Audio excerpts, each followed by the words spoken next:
Welcome to the Awkwardness Podcast, where we talk to the very coolest musicians about how they got started, but like really started, and they play us a little gem from those early days when they were figuring it all out. I'm your host, Rose Sean, and my extremely handsome co-hosts are Terrence LeClaire and Tony Tancredi. Today's guest has played a lot of music with a lot of people. He's all over Weezerpedia, and yes, that exists because his band, Ozma, that formed when he was just 14 years old, won a contest to go on tour with Weezer in 2001, and their paths have been entwined ever since.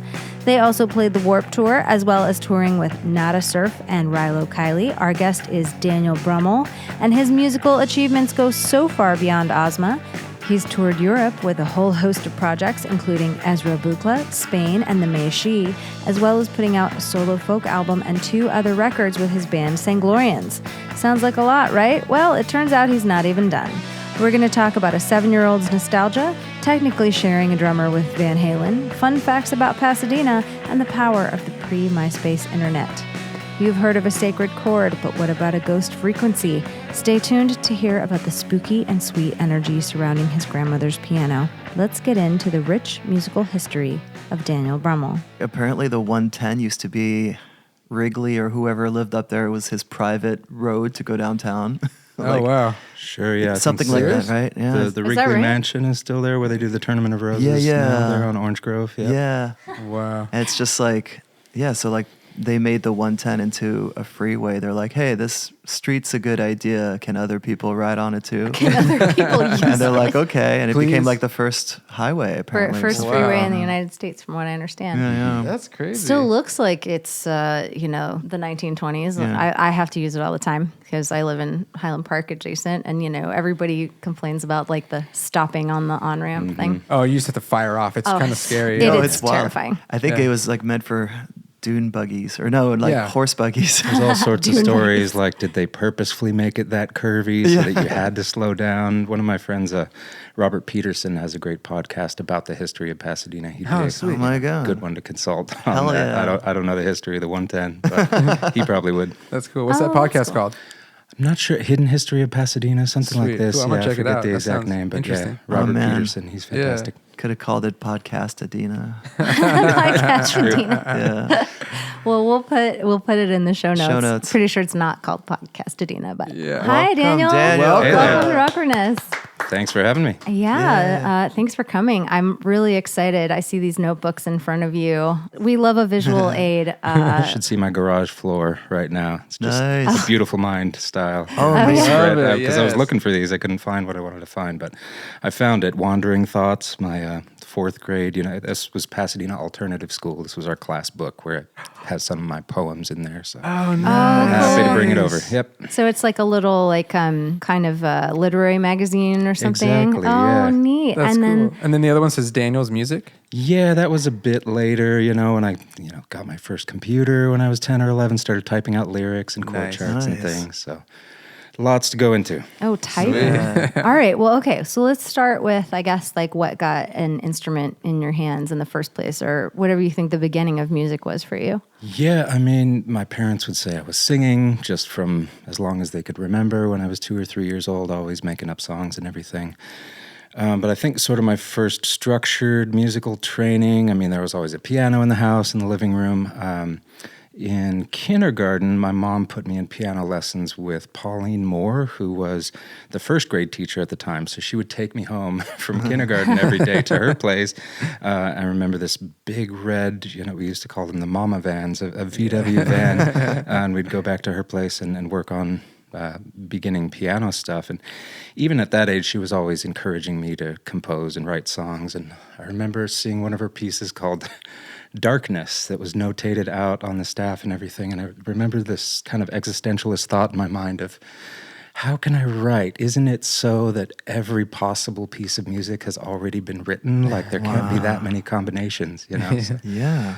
but eventually started writing. And I think it was around that time she was encouraging me to write. And so I think one of the first songs I ever wrote was called the anything song. Like, it's a song about anything, whatever you want to like. So already coming in with like meta level, thinking outside the box, trying to stretch the limits of the form and everything. Good. Yeah, because since every song has been written already, right? Like, Yeah. Such a thought to have at such like a young I know. age. Yeah, it's profound. Like, where can I go from here? Everything's already been done. That's very where aware. my whole mind and mental state was at that time. But she was a really amazing woman, and the school was just a very creative place. The school called Pasadena Alternative School, which was kind of before the arts magnets and things, was run by, liberals, just hippies, total hippies, lots of, lesbian women and gay men and everything, just like, before liberal was a pejorative term. And they were, really promoting creative activities like this to do, literary magazines and write songs, write poems, and That's be so creative. cool. So That's beautiful. that was the whole milieu for me when I was young. That's cool. Pasadena was kind of like a sort of like to hear that it was a hippie place because like we were just talking about Van Halen was from there. Lots of art came out of there. Was it Marcel Duchamp? Like he did an art show there, and Pasadena was his one place in the U.S. where he did his show or something like that. Yeah, it could have been Norton Simon Museum, I think was formerly known as the Pasadena Art Museum, where Warhol and, early surrealists had things there. They still have the Brillo boxes and everything. Yeah. Cool. Campbell soup cans and stuff. Yeah. Oh, that's a great museum. You wrote the song, the Anything song. Did it have words? I don't remember much about it, and I can picture the book. It was a blue staff book, Passantino staff paper. I think it was just melody. I don't think there were lyrics, just a little piano composition.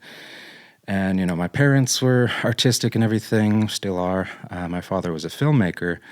And so I think when I was 7, he took us on a family trip to Salt Lake City, Utah, where he was an executive in TV movies for CBS, and so he was making a movie called Battling for Baby with Suzanne Plachette and Debbie Reynolds, so I got to meet them, which was amazing. And went to Salt Lake City, so the second song I ever wrote was called I'm Off to Salt Lake City, Brilliant. Yes I Am. Yes, I am. It was so long that I had to abbreviate the title Is to, the Yes I Am in parentheses? IOTSLCYIA. Oh my God, that's brilliant.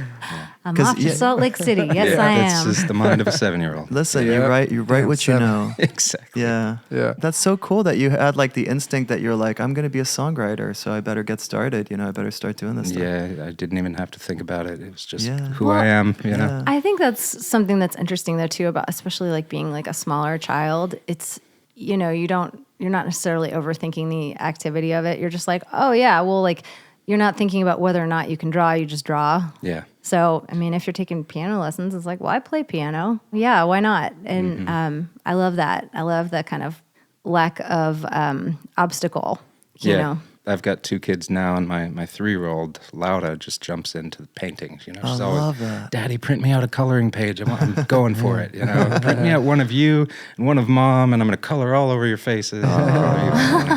That's interesting. And then, I have a 7-year-old named Aurelia also, and we looked into, schools for her in the Pasadena area. I still live right near alternative school and realized, wow, this school's scores are really like in a slump right now. So had to put her in a different school with, better math and verbal and everything. But they're amazing. Just no blockages, no hurdles, just straight into the creative expression, which is amazing. Yeah, that's the best place to create from. Melody-wise for your songs real quick, like was it any kind of music playing around the house that just inspired you, like genres and stuff?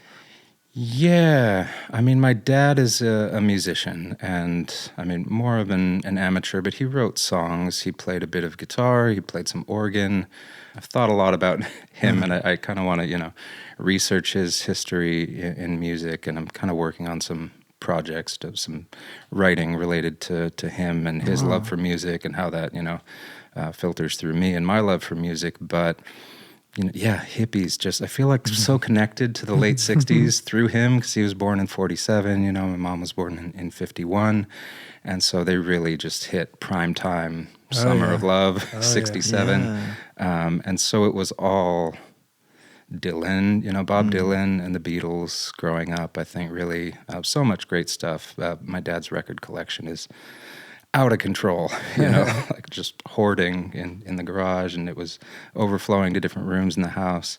Love that. But yeah, he'll say like Dylan's the greatest artist who ever lived. Like forget Picasso, Hemingway, any genre, any medium. It's all Dylan, so. I heard this quote about like, it was talking about the 60s, like, we didn't realize it was just music back then, like it painted your whole world. Like so Yeah. art, just the idea of music being an art form that is untangible, like it fills the room like incense or something, that would paint your entire existence. And so it's really interesting to hear that, like, of all artists, Bob Dylan creates this whole vibe, and therefore that is like the top artist. You know? Yeah, what I I mean? actually don't think that's the first time I've heard that opinion about Dylan. He, like, especially among like our parents' generation, I feel like he's really revered in this way, like where he's transcended the medium. He's just, He's like an idea. right. He's more than a musician. He's an idea. Yeah, I've been thinking about this a lot lately, that, the quote about, what is it? If architecture is how we decorate space, then music is how we decorate time, things like this, but it's more than decoration, of course. I mean, to me, it's the highest art form, but I don't know if that's just me or, other people may be drawn to different things. But yeah, it's everything. It's cultural commentary. But most importantly, self-expression and emotional expression of the human experience. Totally, and like generationally too, because I know like with Gen X, it's just, that's all we had, man. So it's just like, ask any Gen Xers music questions and we'll talk forever about that. I do feel that way about like the Gothic cathedrals too. When you go out and see those, they express divinity, in a certain way that's really direct. But yeah, who did I see on, Instagram the other, Most Def, talking about Drake, just saying like, this is great music if you're shopping. Like, I saw that clip. I know. Talking about SKUs. It's a product. So many SKUs.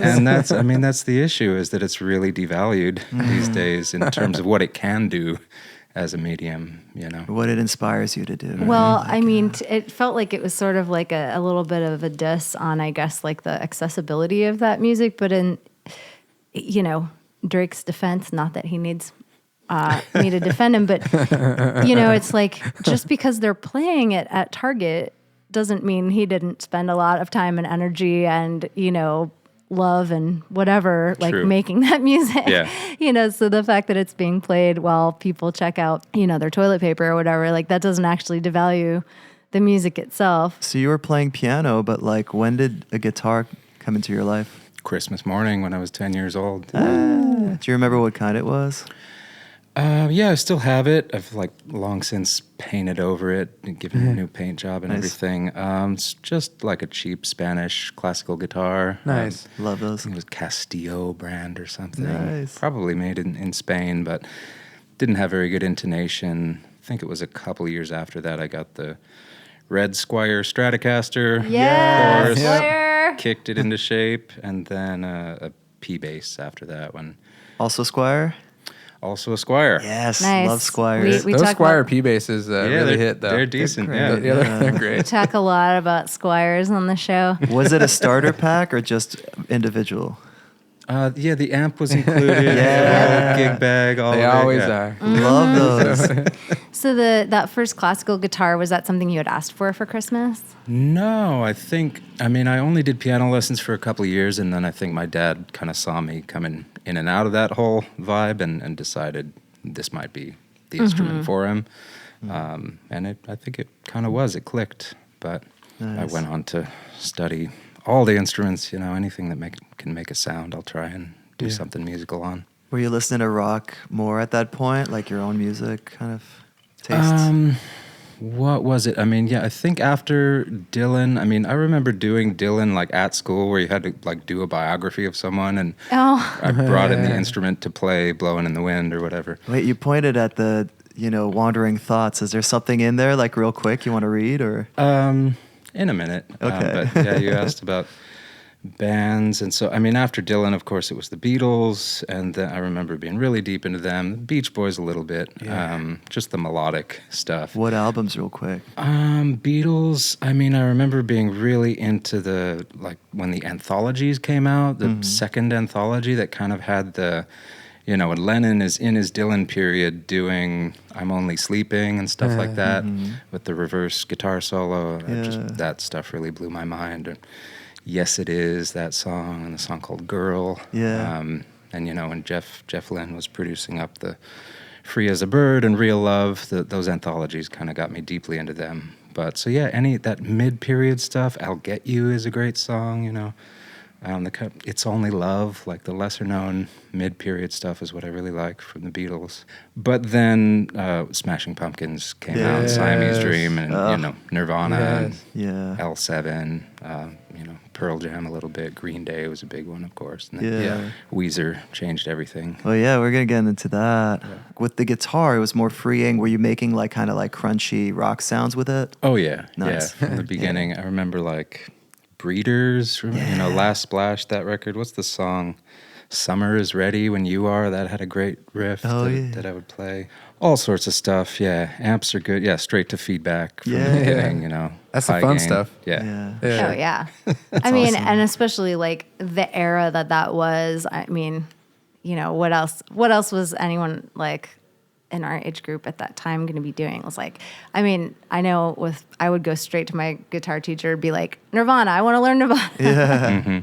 I guess that probably is getting a little past your Wandering Thoughts journal here, or literary magazine. Do you want to tell us about that? I mean, there's not too much to be said. It's Wandering Thoughts. I'm looking at it here. Class of 1992, which would have been, 4th or 5th grade for me. And there's a couple things in here, but so after, you know, the Anything song and that kind of stuff, there was this one, which I kind of consider the first sort of complete song, in a sense, that I ever wrote. It's called, I think I was 7, and the title is When Times Were Good.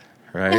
So, way back when. Already wistful, nostalgic, you know, looking back to a foregone past that never existed, actually. So I could read it. Please do. Maybe later I could play it, but it goes like this. When times were good, snowflakes fell. And I'm going to pause just to say I had never seen snow fall at this point. So I'm like, it's ironic. It's like you heard. Indicating a past that never existed. When times were good, snowflakes fell, and problems were always understood. If things were right, we could stay up all night just to get a little more out of life. When times were good, life was a breeze, and all our fears were swept to sea. But now, all our fears have come back in a tidal wave, and life is a tornado. We all know things will be good in the long run, and everything will turn out all right. But for now, we'll just live with what we got, and we'll just have to go on with life. Wow, that's awesome. So it's such pathos. But do you remember what the inspiration was for this? I mean, melodically, there's a signature in the melody's like, when times were good, snowflakes fell, and problems were always understood. And I think it was kind of hearkening back to, there's an REM song called Stand. Right? Yes. It's the bridge that's like, your feet are there to... Well, your feet are there to hold you down. Whatever this... Or your head is there, or your feet are there to move you around. Yeah. I butchered that, but I know the one you're talking about. That section, I think it was kind of informed by that. But who knows where this stuff comes from? It's just interesting because, like, where in your 7-year-old soul did you come up with like that level of like the way we were, like nostalgia? This was just the tough 30 years you had at that point. Yeah. Wow. I also like, and this is in kind Pasadena. of like, in Pasadena. It's also your family. Foreshadowing a little bit, but like you do talk about how everything will be all right in the end in that song. True. Which will come back later in this interview. So you were listening to lots of Weezer too at the time. Was that something else you were like learning to play and stuff, or? I mean, this would have been much earlier. I think Weezer was the Blue Album's. Dylan. Blue Album was like 91 or 92, I think. May of 94, and this was 7. This would have been 1988, so this is like 6 years prior. Right. That's awesome. Gotcha. So this is really Dylan, and there's a couple more that are like super Dylan-esque. But you mentioned REM too. Were you listening to REM in 5th grade?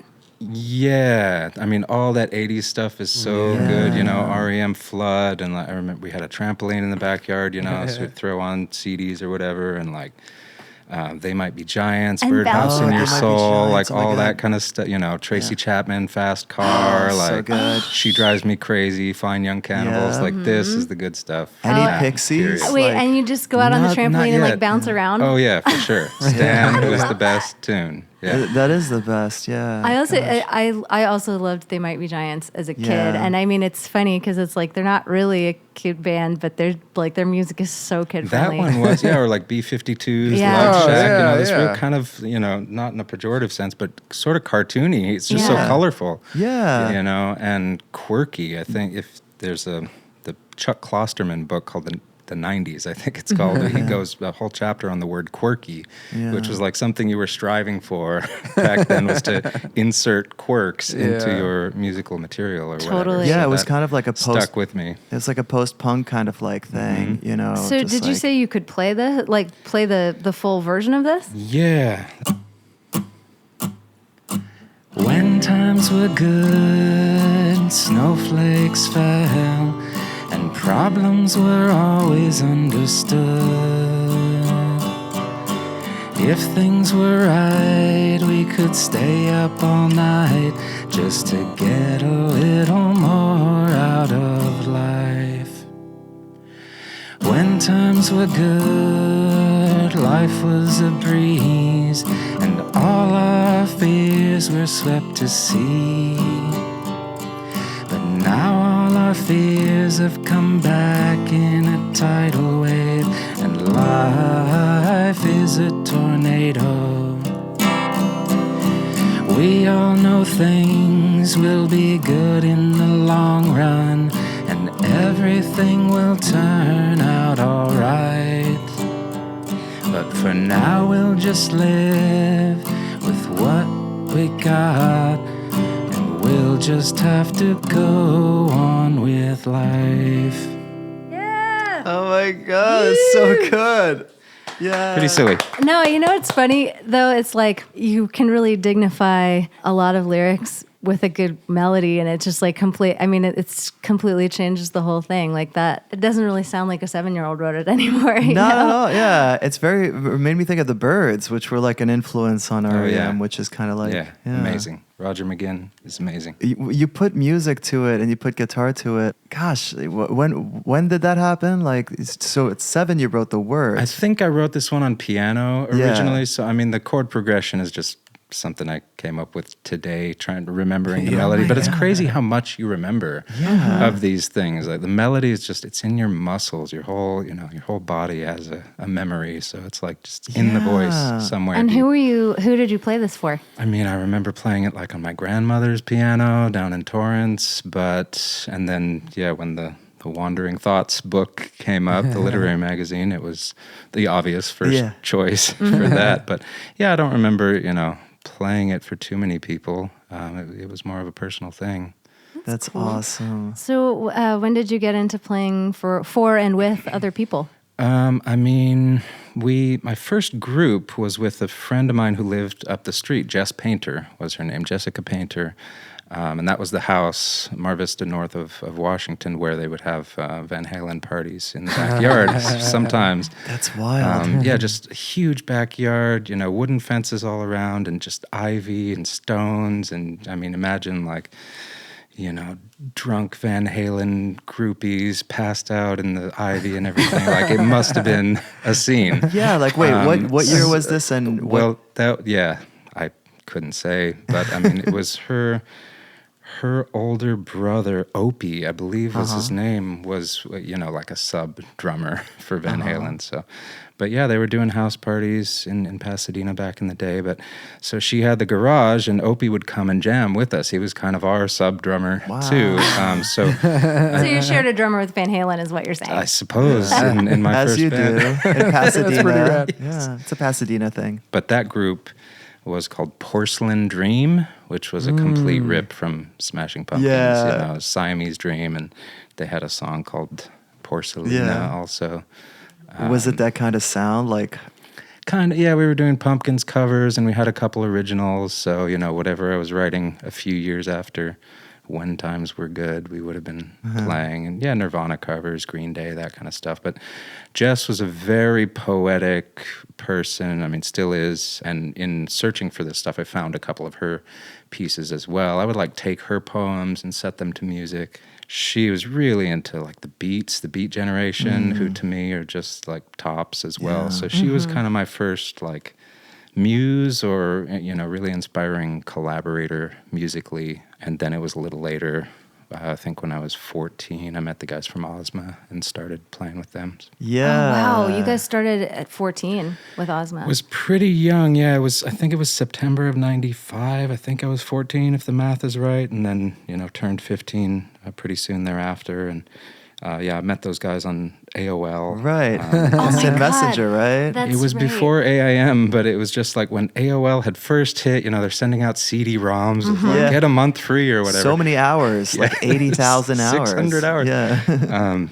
Just searching profiles for, Right. the musical similarities, Green Day, Weezer, Nirvana, whatever. And I found Jose, and he kind of he had already been playing with Pat and Ryan in a couple groups. They all went to LaSalle High School, so they had That's another bands school going. in Pasadena. Yeah, it's over on the Sierra Madre side of things. But then things sort of took off from there musically. Great times to be a teenager growing up with such, good music all around from parents and friends and great bands out on the scene. So. Yeah. Did Porcelain Dream ever play any shows? We did. I think we played 4 or 5 shows, backyard middle school dance parties, Nice. slow dancing. There were Awesome. some good memories. Oh, people that's slow great. dancing to Smashing Pumpkins. Yeah. That's that era. No, I'm Yeah. sitting here I hope I'm not actually being as fidgety as I feel because I'm so excited about this. This is all 100%, my formative era. So I'm just Smashing Good Pumpkins. times. Yeah. I had this T-shirt that there was this T-shirt at the record store. It was a Smashing Pumpkins T-shirt and had the heart, with the SP in it, and then the back was this is a Smashing Pumpkins T-shirt, but nothing that this says means anything, and blah blah blah. And it was all this text on the back, and I just thought it was the coolest thing. I feel it took me weeks to actually acquire this shirt, and then it became my prized possession. Yeah, I remember there were ads in magazines with all the shirts you would send them, $20 or whatever, and it would take a year and a half to get to you. That happened to me a couple times too. That's quick. Yeah, right, I know, right? Way before you could get things next day from Yeah, Amazon. Well, it's funny too, because with Weezer, there was this fan club where to get their lyrics, because back then, you get the album, and sometimes you hope that the album would have lyrics in it, and then and Sometimes they just didn't do the that. Blue album did not, and so you would send you could send away for the lyrics, and they would send them to you. It was this fan God, I club. don't remember but that. was that era. I mean, I'm talking. This is 90s, So I mean, it's it sounds quaint, but it's amazing. It's something you would expect to hear about MySpace. Only this is so long before because MySpace. it must have been even harder to find people. I think it was just searching for Pasadena Nirvana, Pasadena Weezer. Yeah. Which was, seeing who on would the pop up, AOL and page, There was and- a profile that would list your preferences or whatever, your Wow. influences, your artists you like, things like that. I don't remember the social aspect of AOL at all. That's so interesting. Yeah, it We was missed funny out. in the beginning. There were chat rooms and things. Well, I don't and- remember the chat Yeah. rooms.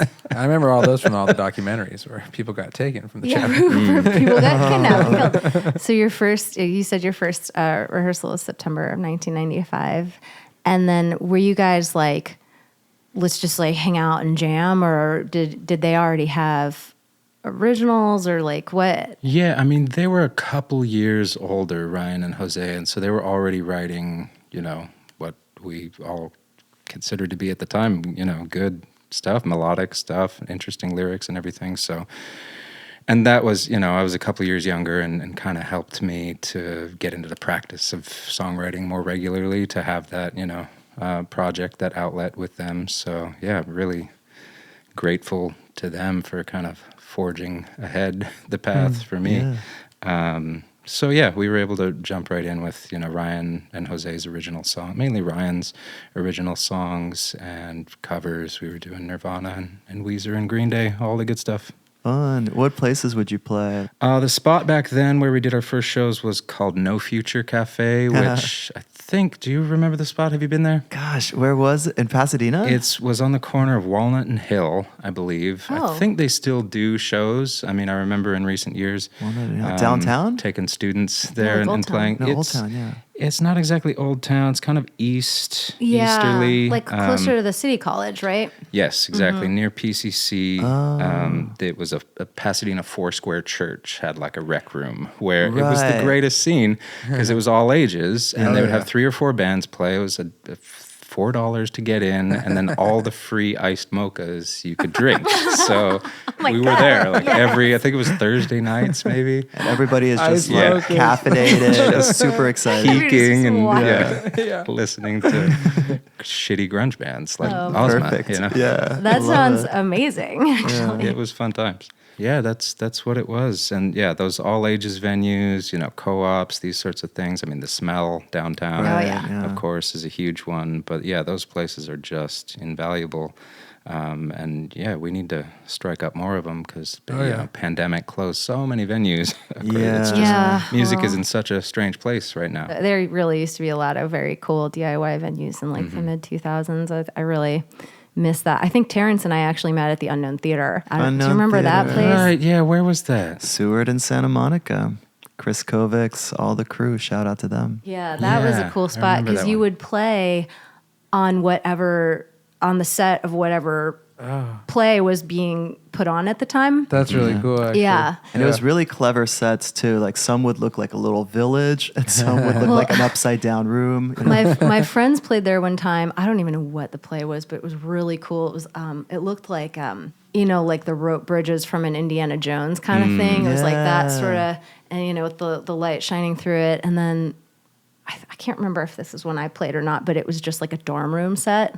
And it was Awesome. it was great. But anyway, It was a RIP, good all those venue. things. Yeah. You're reminding me of one of my favorite, art spaces and venues that ever existed was called Machine Project. Yeah. Yes. That's in And Echo Park. Once right? they installed a pirate ship right into the floor. Did you see that one? It was like an entire wooden pirate ship that was like as if the floor were water. It was like submerged.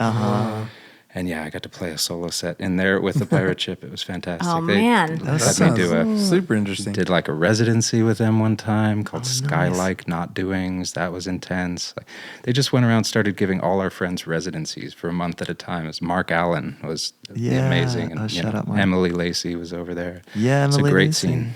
Dang, yeah. That was gosh, that was a Sunset and like Alvarado, Yep. right? Mm-hmm. Oh yeah, like right over where Tierra Mia Coffee is now. Then and there was like some kind of like film collective over there too. Mm-hmm. Yeah, back before Echo Park started getting bougie. Mm-hmm. R.I.P. Lots of things in LA. I Honestly, mean, that Yes. reminds me of how Fuck Yeah Fest started. Remember that? Yeah, it was just that street right there, and it was everything that had a venue there was part of that festival. yeah, it's weird because like Tex. FYF obviously moved on from that, but then now Echo Park Rising kind of like did the same thing, but again, before it got bougie. At what point, I mean, because Ozma got some really good opportunities. I mean, at what point did that start happening? Like, how did you get from No Future to the Warped Tour? Yeah, I mean, we had the, a good run. We did some things. That contest, right? Contest, yeah. I mean, I'm trying to think. I mean, you mentioned Weezer Fan Club. Like, we're unabashed about that. We played some shows with them early on. I was a member. I think Ryan will draw a distinction. Like, I was not a member of the Weezer Fan Club. You guys were the members. Yeah. But Okay. wasn't there a thing where like Okay. You wrote the songs, bro. wasn't there like a thing where like Weezer fans had to vote for who would open up and you guys won or Yeah. something? I Oh, mean, that's really cool. Yeah. It was, I mean, we talked about AOL, like the internet was just burgeoning, and we had a website this was before bands really had websites, you know? Yeah. So just like, Pre-MySpace. yeah, getting the music out there even was, just attractive to a lot of people. So we, had all our friends and just high schoolers coming to shows already, and it was just someone said we did a circular tour of California and would go down to Anaheim, play Chain Reaction, San Diego, whatever it was. But it was at the Warped Tour a couple years prior when we had done mean, we did some demos, 4-track demos. We did kind of a demo album called Songs of Inaudible Trucks and Cars. And then we made like our first studio album, which was called Rock and Roll Part 3. I love that the first one was Rock and Roll Part 3. Part 3. I mean, that's a whole... Gary Glitter had Rock and Roll Part 2, so we were commenting on that kind of. And, Jose, I believe, took that, a copy of the CD, down to the Warped Tour, and Weezer had done some dates on the Warped Tour. And I think handed it off to Brian Bell, perhaps. Like, this is all kind of documented. Like, there are Weezer archivists who know the real story. There's a Weezerpedia. Oh, yeah, don't trust me on it. There's a Weezer wiki. They have their own wiki. Carl and you're all over it. And Noah know what's going on. Their memory is better than mine. They have the real dates and everything. But yeah, so, and then, I mean, a few weeks after that, we got a call from Justin Fisher, who was one of River's best friends growing up in Connecticut, and he had some groups. He was in Shufflepuck and had a group called Soma that we played some shows with. I remember and Soma. He called us one day and said, "Yo, I was just over at River's house, and he's blasting your record full volume and singing along to every word." Whoa. That's so amazing. So that, tripped us out. And then, a few months later was the Weezer page had a, contest for send in your emails, vote for who you want to open for Weezer on an upcoming tour. And Get Up Kids and Ozma got the most votes. So we did that, and in 2001 was called the Yahoo Out Loud Tour, and they were both in the winter. We did another one a year later, like January, February, mostly East Coast dates. It was cold as hell, but we were loving it, every minute of it. It was an amazing time. I mean, That's so rad, man. And Yahoo, like as in Yahoo. yeah, like Yahoo, the search engine. They were the sponsor before Google was even a thing. It's like AOL, Yahoo, like all old internet was pro. Well, we are talking about like, that kind of first tech boom time. Yeah. I mean, Weezer had Buddy Holly was like the included video with Windows 95 from Microsoft, like Oh, embedded God, is that right? in the history of the technology, That's right. Oh, that's so funny. I don't remember that, but yeah, that's really that's so cool. I love like how the the corporate sponsorship changes over time. But so people had to like email to vote. That's really also feels kind of cute and quaint. Or like send an email. Yeah. Like there was no click. Right. It might have been an HTML form. I don't remember. Sure. Something silly like that. I'm sorry, Terrence. Terrence usually is the one to point out full circle moments, but was your mind just entirely blown from like being like this band that you were like obviously huge fans of as like kids, and then being like, oh my God, we're like their peers now. This dude is singing my song. Yeah, it would have been cool enough if he was listening, but like to actually go on tour with them. Yeah. I mean, is that? Yeah, it was mind blowing for sure. I mean, we did a couple shows before that, and then what was that? Sacramento. We played the Crest Theater and the Whiskey A Go Go. Those were amazing. And then, I remember I was like a freshman, I think, at UCLA, and getting the call, like, you're going to do the full tour of the United States, and just like, Wow. one of the, So did you put school on greatest. hold for a little Well, I was bit? going to say, what? Yeah, what He's was like, it? yes, right away. Were you Dropped out. Were you in college at that point, or? Yeah, UCLA. I was going to UCLA freshman or sophomore year. That was 2001 was the first tour. It would have been my sophomore year. And so, it took me like 7 years to finish college after that. And I had to keep, because, did a couple tours with them. And then that gave us enough of a following around the country to start like headlining tours or packaging with all our friends. Nada Surf became a great tour partner. Rilo Kiley was out there at that time. We toured with them a bunch. So many great bands. Piebald, loved that time. But kept having to like drop out and re-enroll to, I think, 7 years How'd your at parents UCLA. feel about that?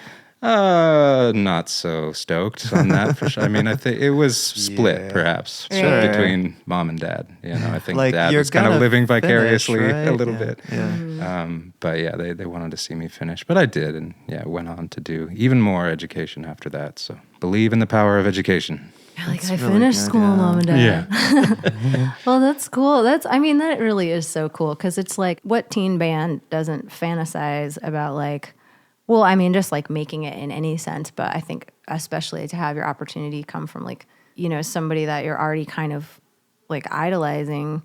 I mean, it almost feels like, what is this, like a Disney Channel movie? Like, or is this my life? That's amazing. Well, it also gets even better. I'm going to jump a little bit ahead now, but like, Sure. yeah, you got to write Eulogy for a Rock Band with Rivers, you know? And Yeah. like, it's from the album Everything Will Be All Right in the End, which is kind of what you were talking about in that first song you just played. Mm-hmm. How's that for full circle? So yeah, that song. And a funny thing about the Reddit group, right? So like, they're all theorizing if the song's about Weezer, if the song's about the Beatles, which you also talked about earlier. There's a lot of full circle stuff. So it's kind of like, yeah, do you want to talk about how that came about? I know it's 2014, so it's like a little bit later. But Yeah, I don't think he's ever told me who it was about, actually. I mean, Kiss Yeah. was mentioned as well. That That's was, true, of yeah. course, one of his favorite bands. But yeah, I mean, we did the tours in 2001 and 2 with them.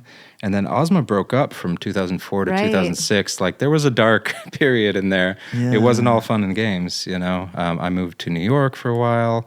I was with a partner out there. We got married and then got divorced and everything. So had fun, so much fun in the 2000s there. Came 2000s. back in 2006 and 7. And was kind of started, Ozma was reformed and we did another record called Pasadena. Yeah. But I kind of also started to branch out in that period and just, started playing with other groups. First tour through Europe was with a friend of mine named Ezra Bukla, had a group called Gowns. Kind of Ezra- punk noise Well, outfit. played with the Meishi, right? Yeah. I love the Meishi. They were amazing. Yeah. He was one of my closest friends in high school. And yeah, I started playing with Josh Hayden and his group called Spain. And eventually they did a bunch of tours, or I did a bunch of tours with Spain out in Europe as well. And so really got an appreciation of the art scene over there in Europe is amazing, as I'm sure you know. Did you tour in Spain? We did, yeah. Love it there. Barcelona, Yeah. it's one of the greatest places on earth to me.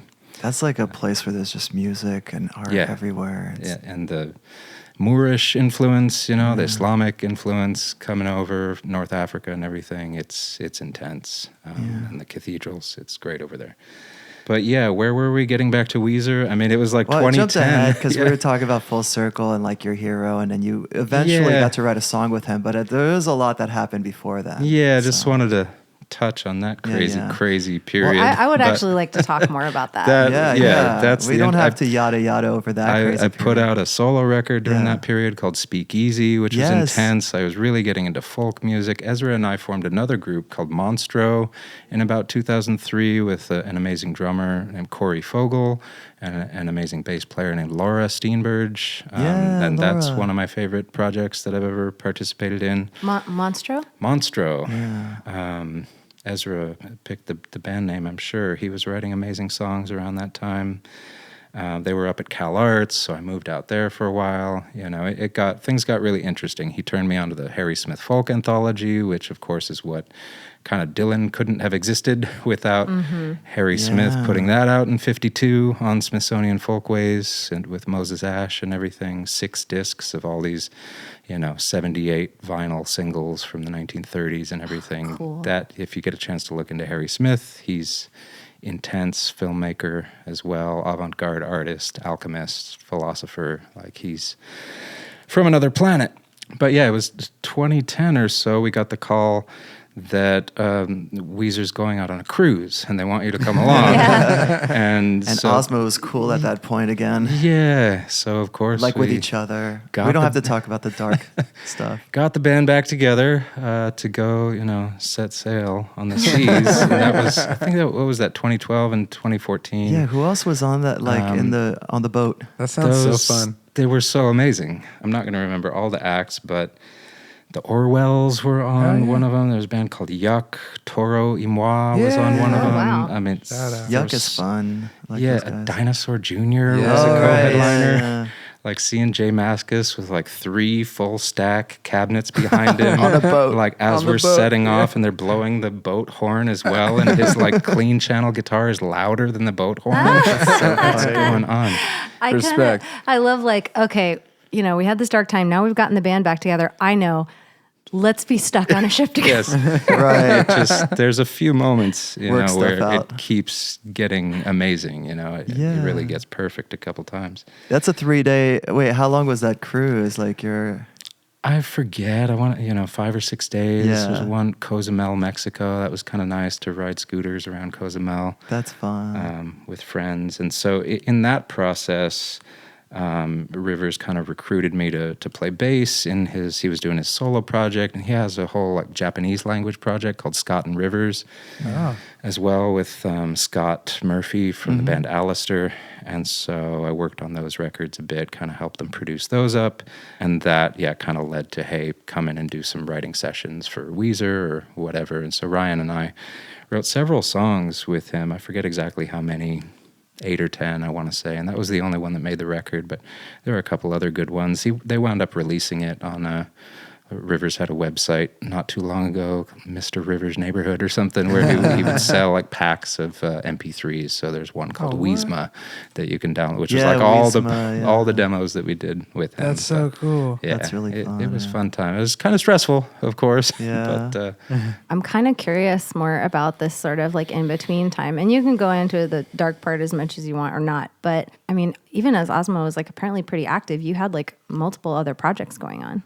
yeah, I mean, I don't know. Yeah, I'm just always trying to do things in multiple musical avenues. Even right now, there are, albums sitting there on the hard drive waiting to be released, of course. But I mean, I had a group called The Contraband when I was young that I had a solo record out that some people still like to listen to for some reason. All this stuff is, I mean, Rockwardness, like to me, it's like so awkward and like cringe-worthy. The early, I can't listen to it. I literally will not put any of that stuff on until you get to 2003 and Monstro and the solo record. I might listen to that, but it's hard for me to listen to the early Ozma stuff just because it smacks of like juvenilia, I mean, we're writing these songs when we're 14, 15. Yeah, well, you were learning how to do it. Yeah, but I mean, over time, you also come to terms with okay, part of this is just who I am, and I haven't changed so much from when times are good or whatever. So it's conversely or, unintuitively, sometimes the stuff that you're most self-conscious about or whatever is the stuff that people actually want. They want to see the real you or whatever. So that's the whole point of this show. Yeah, it's beautiful because I feel like it's almost like people find the real you amongst your things. It's almost like you're, whether you hide it or not, they'll kind of be like, oh, I know this person. Yeah. I know these songs. I love how your first song was When Times Were Good, and then the rest of the times were amazing. Got better. It's oh my God, it only got better. Yeah. I mean, because life is so weird, and I think when you first embark on a musical journey, you don't even know if it's gonna go anywhere in the sense of any kind of commercial success. You're 14, you're like, well, I don't know, this is fun.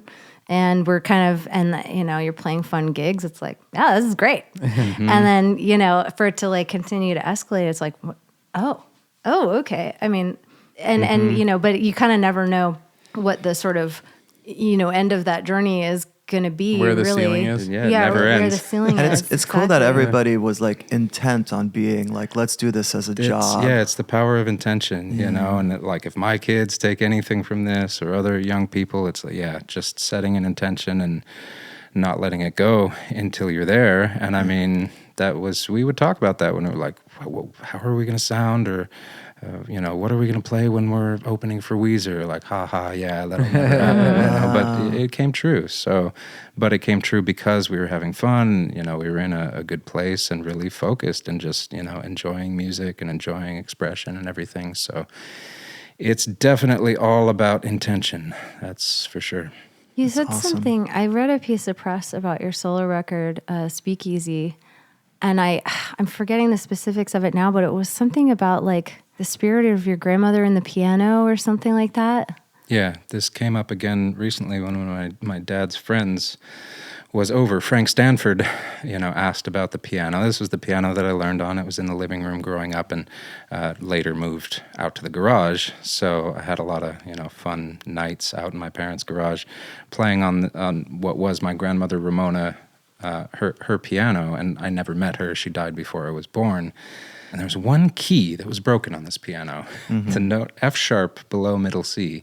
And so over time, I kind of came to believe that was her frequency, and there were a couple of synchronicities in the family. My cousin Nathan had a medical incident where he, regained consciousness, and there was the tone in the room coming from one of the machines, and he woke up and said, "That's F sharp." Wow. So, yeah, just really kind of communed with that piano for a while in lieu of having, my dad's mother around, because she seemed like a really amazing woman. So yeah, that's on the cover of the Speakeasy album, and I had an amazing dream of her around that time that was just like her full face, right in front of mine, as if she were giving me a kiss or something.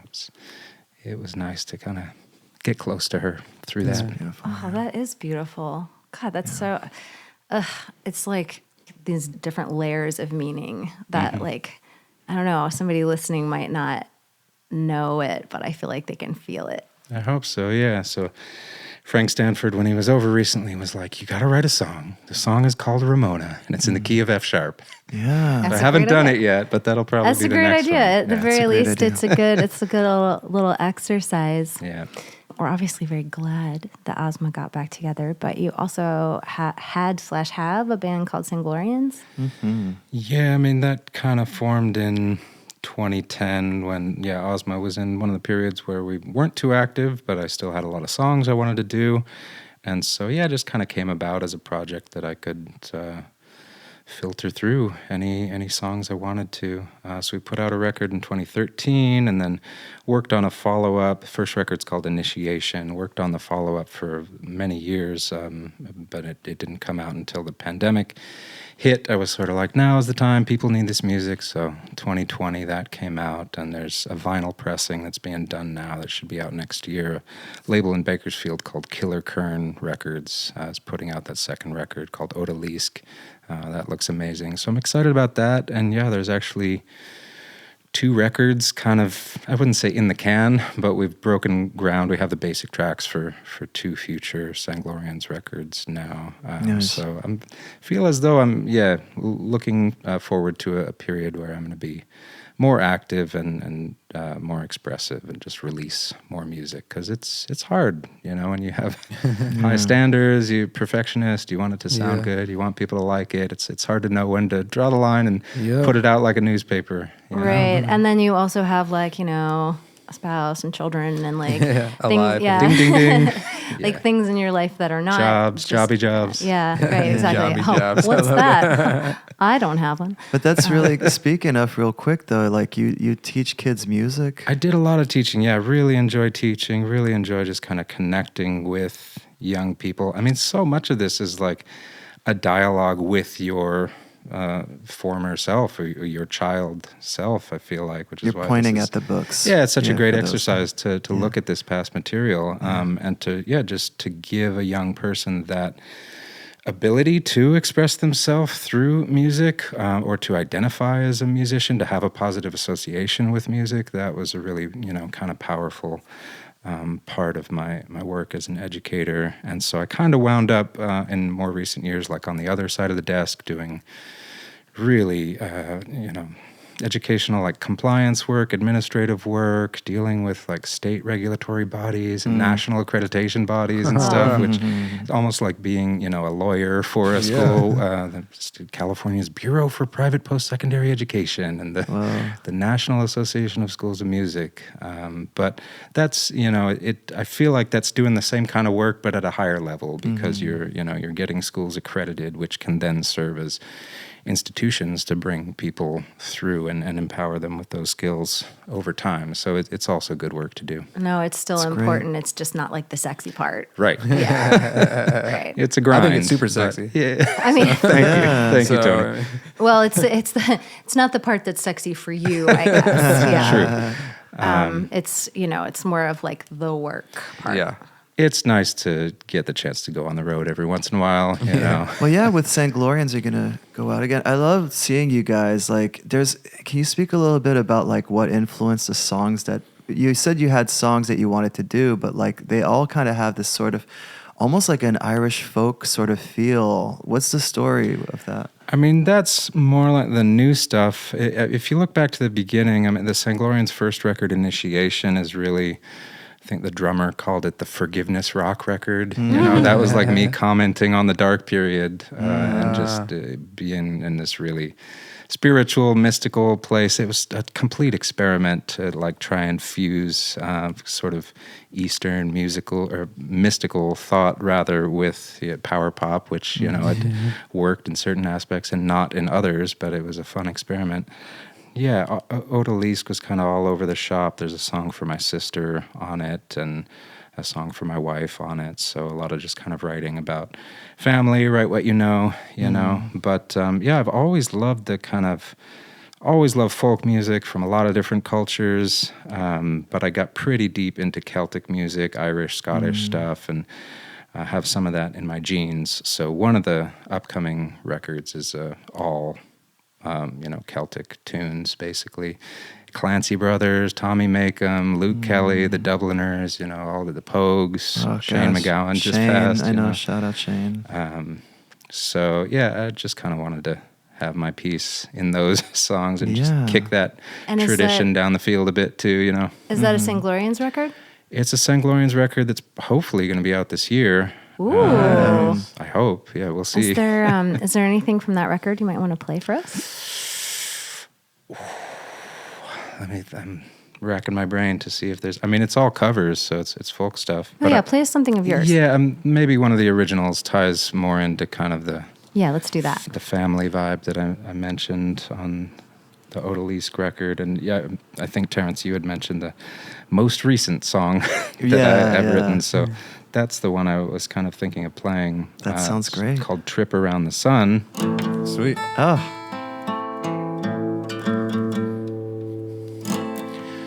It's in a weird key, but I'll do my best. You say it's your birthday, another trip around the sun. What did you make of it? What'd you do on this last run? Did anyone give thanks for you? Did anyone depend?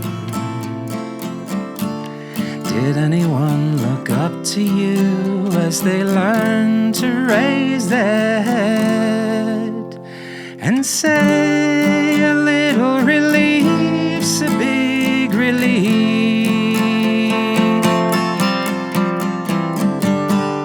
It's something I feel but I can't see.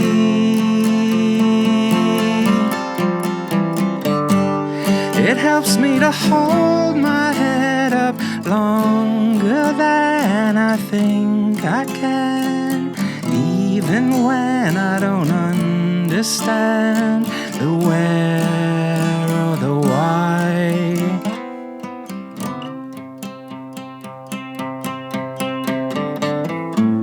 And so it's your birthday, you've been gone a year too long.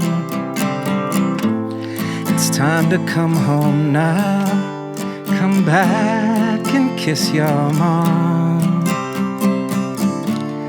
Shouldn't we give thanks for her? Didn't you and I depend?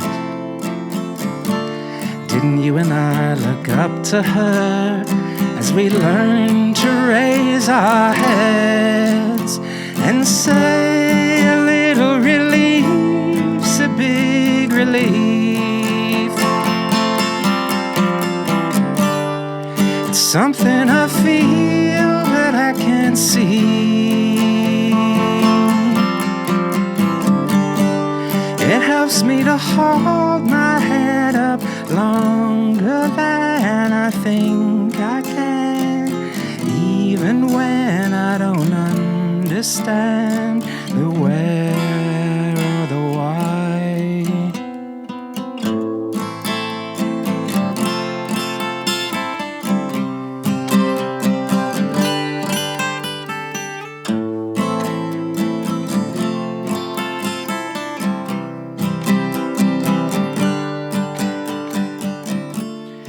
Didn't we look up to her? Didn't we depend? Shouldn't we give thanks for her? 'Cause we learned to raise our heads and say a little relief's a big relief. Something I feel that I can't see. It helps me to hold my head up longer than I think I can, even when I don't understand the where or the why.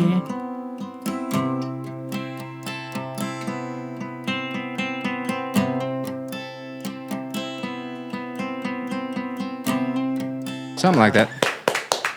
Daniel, thank you so much, man. Thanks, so Terrence. much. Thanks This for is having really me. Nice. That was amazing. Looking forward to Yeah. those new releases. Thanks. So much fun talking to you guys. Thanks for having me. Yeah. Daniel Brummel. Yes, sir.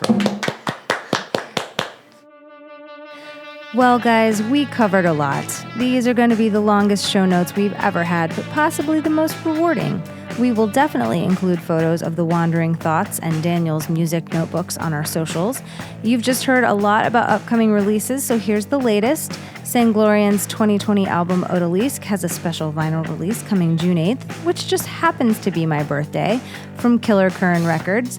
Their 2013 album Initiation also has a forthcoming cassette release on Sludge People Records, so retro. Sanglorian's new album of traditional Irish and Celtic covers, Triquetra, will be released later this year. But the first single, Holloway Joe, is already out, as is Daniel's 2023 solo album, Switched on Scarlatti. So there's a lot to check out, and we will have links to all of it in the show notes. Give Daniel's various projects a follow, and hey, buy some of that physical media. All we ask for ourselves is that you subscribe, follow, whatever, and give us a nice little rate and review if you like what we're doing. We're having a great time doing it, and it's nice to get a little feedback, you know? We love you, and we'll see you next week for more Season 3 goodness.